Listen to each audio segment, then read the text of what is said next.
चलिए, नमस्कार भारतवासियों। आज हम शिक्षा से जुड़ी बात करेंगे जो हमारी केंद्र सरकार या कहें मोदी सरकार बहुजनों को शिक्षा से दूर ढकेल चुका है। मैं इसलिए कह रहे हैं कि बहुजन की खास का अधिकतर गरीब है। अब गरीबों का बड़ा दुश्मन अज्ञानता, धर्म और ईश्वर है। हमेशा धर्म की वजह से बहुजन ही मरे हैं, क्योंकि उनका विश्वास ईश्वर कहें, भगवान कहें, पूजा कहें, पाठ कहें, सब उनका उसी में गरीबी के कारण उसमें समाया हुआ है। लेकिन गरीबों और बहुजन को ही पूजा करने से रोका जाता है, क्योंकि इसमें मनोवैज्ञानिक कारण को समझें। जिस चीज़ पर रोक लगाया जाता है वह आकर्षित बन जाता है। यही कारण है कि बहुजनों को रोका जाता है।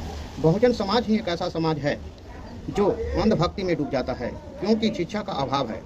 जिस दिन बहुजन को शिक्षा और ज्ञान दोनों प्राप्त हो गया और दोनों का उद्देश्य है नैतिक इंसान बनना होता है, बस फर्क इतना है कि एक में हम सीखते हैं और दूसरे में हम हासिल करते हैं।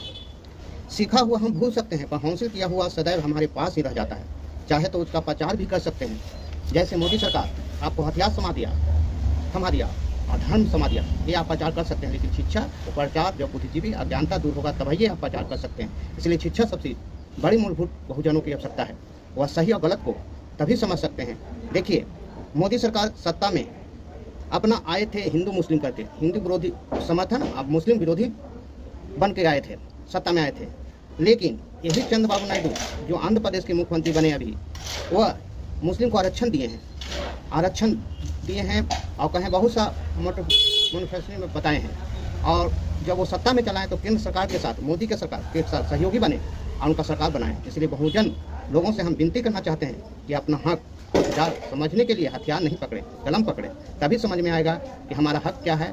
आपको अंधभक्त न बने और अपने हक को समझें। अपने हक को तभी समझ सकते हैं जब आप कलम पकड़ेंगे।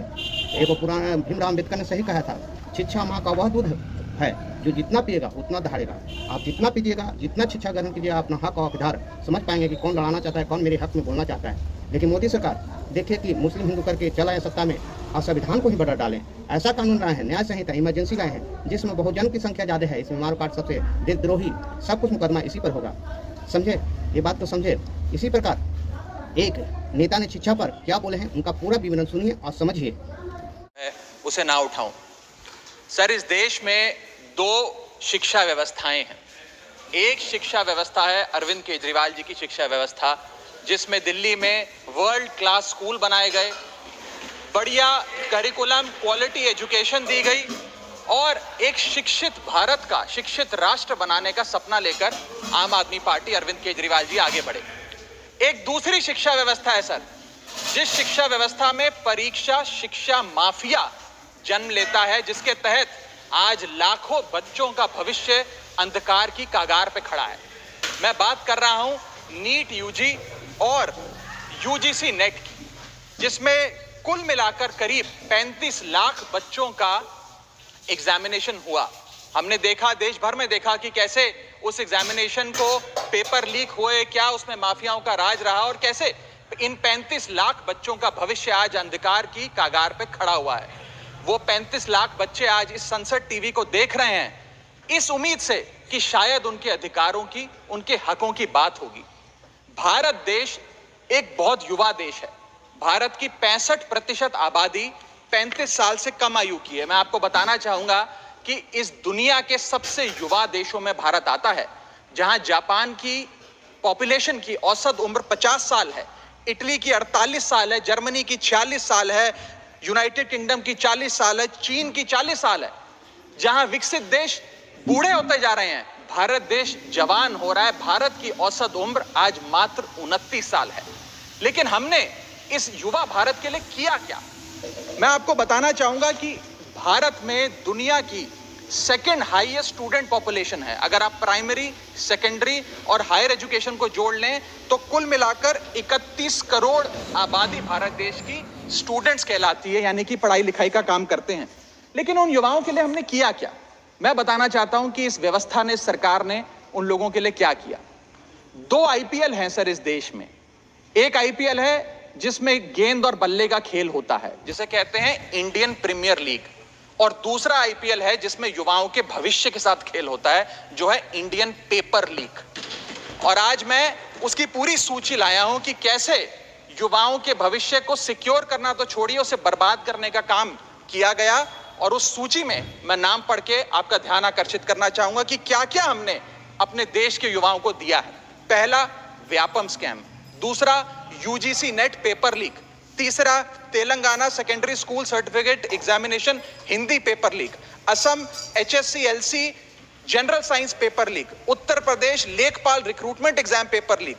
Rajasthan forest guard recruitment exam paper leak. Bihar public service commission exam paper leak. Gujarat head clerk exam paper leak. SSC CGL exam paper leak. UP TET exam paper leak. Rajasthan university paper leak.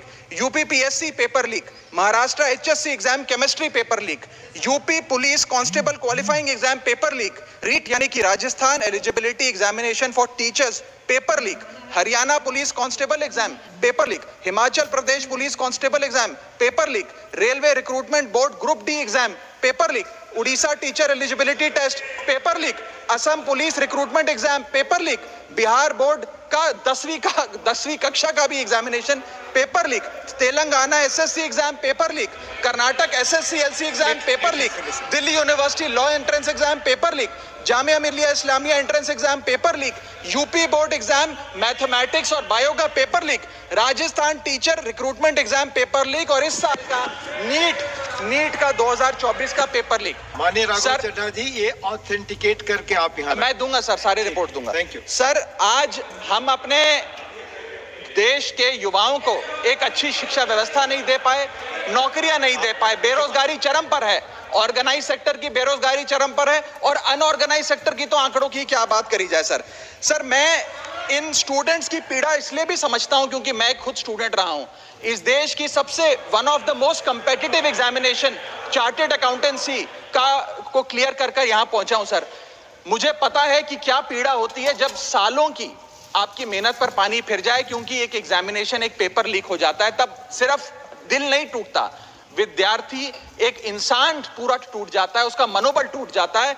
आज उस मनोबल को हमें सबको मिलकर एड्रेस करने की आवश्यकता है। और आज मैं उन युवाओं की ओर से नीट से संबंधित उन 35 लाख स्टूडेंट्स की ओर से सरकार से 5 सवाल पूछना चाहूंगा। और वो पूछने से पहले ये बताना चाहूंगा कि NTA जो जिसे नेशनल टेस्टिंग एजेंसी का नाम देके जिसका गठन किया गया था कि वो युवाओं के भविष्य के लिए कुछ कारगर कदम उठाएगी, एक ट्रांसपेरेंसी से एग्जामिनेशन कराएगी, उस NTA का फुल फॉर्म आज नो ट्रस्ट एनीमोर हो गया है।